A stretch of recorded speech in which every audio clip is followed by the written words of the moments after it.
Hey guys, so today we'll be showing you how to reset this oil and filter maintenance light on a 2017 Nissan Murano.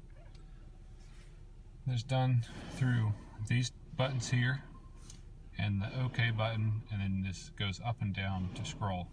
So you'll press this right arrow to scroll through the display till you get to the settings.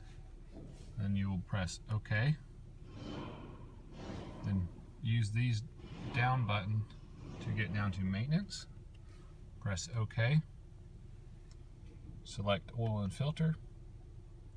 Scroll down. Select reset. Confirm by pressing yes. Then you use this left arrow to back up. And tire reset is there if it's turned on, and if the other maintenance item is on, it's done right there the same way.